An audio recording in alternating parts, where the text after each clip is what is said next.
Rico. Imagine being in a world where the information you receive about your country's political candidate is often manipulated, distorted, or tailored to evoke an emotional reaction rather than a rational thought. In today's media-driven world, this is increasingly becoming a reality. I remember questioning the credibility of my parents and their choices in politics. Most of the information they received was from social media, and it made me question not only my parents, but society's knowledge as a whole. A key question we must ask ourselves is, how much are we as a society letting the morals and values that political candidates portray on the media affect us? And perhaps more importantly, how much of it are we ignoring due to our biases and lack of discipline to research information properly? Joanne Norberg, a senior fellow at the Cato Institute, cautions us by saying, we should beware of the politicians, populists, and parents who claim that things were better in the past and that we should try and recreate that former world. The spread of misinformation by political candidates is nothing new. Judith Binney, an English professor at the University of Auckland, shares how the Maori people were being neglected by Prime Minister Sir Joseph Ward in 1908. What Ward considered a simple political move set the stage for the destruction of Maori traditions and stories, silencing an entire culture through the manipulation of those in power.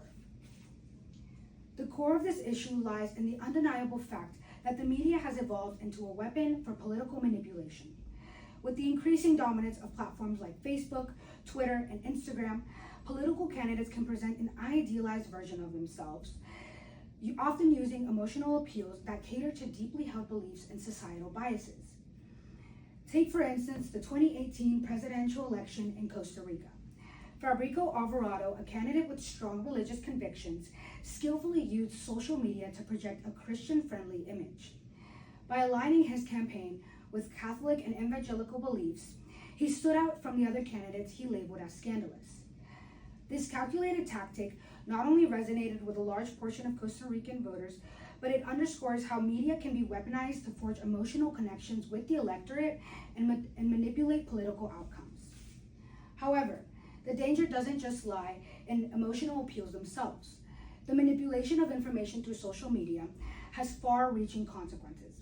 According to the research from the University of Western Australia, political misinformation can contribute to distrust in democracy and even incite violence.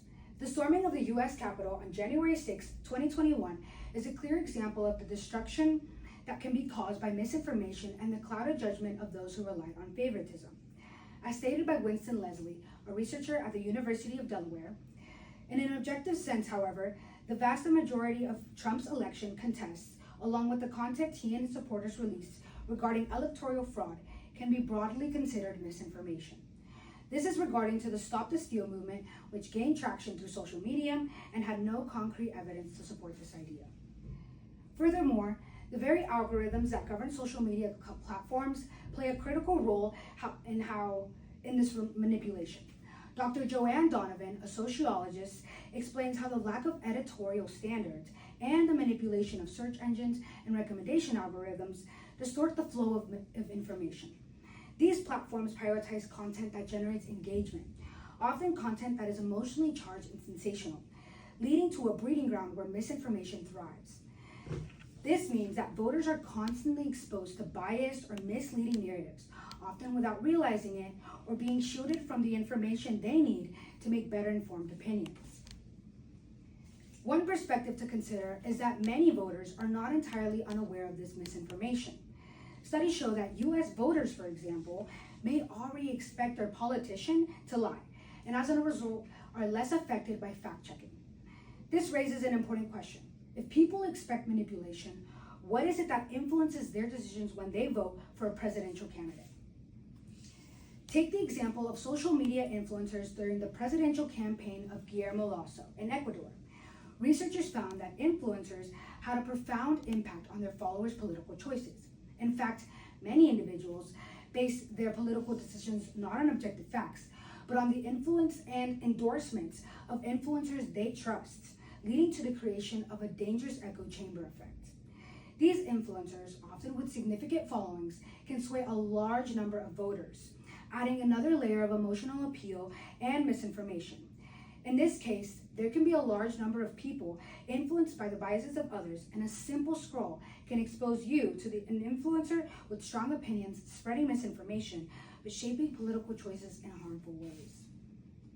Toby Price, a researcher at the University of Western Australia, conducted a study where they simulated a social media platform that contained a 4-to-1 ratio of false to true information and about 2 presidential candidates in Malta.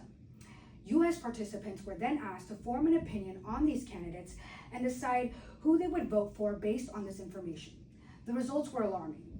The false information had a far stronger impact on the voters' decisions and emotions than the true information.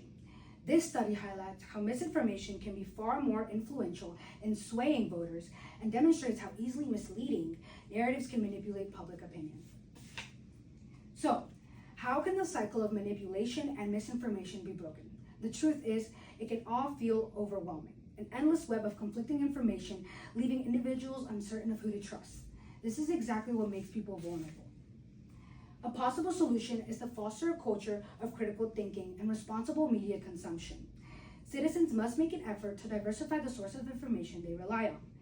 Rather than getting all of political news from social media, they should turn to a variety of platforms, reputable news outlets, expert opinions, and academic research. Broadening their media diet, as suggested by Dr. Patrick W. Kraft, can be far more effective in combating misinformation than merely relying on fact-checking alone. A media bias chart is the best way to find these reliable sources and make sure that there are no biases or misinformation that are shaping voters' opinions and their futures. Another step is to limit the influence of social media influencers in political campaigns.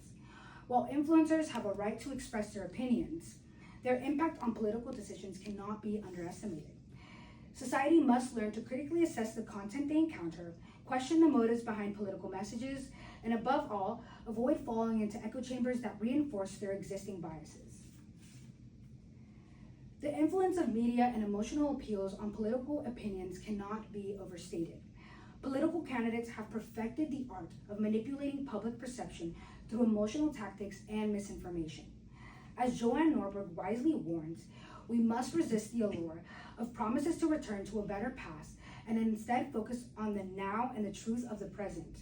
Only by doing so, we can ensure that our political decisions are grounded in facts, not falsehoods, and protect our democracy for future generations. Here are my citations, and thank you for your time.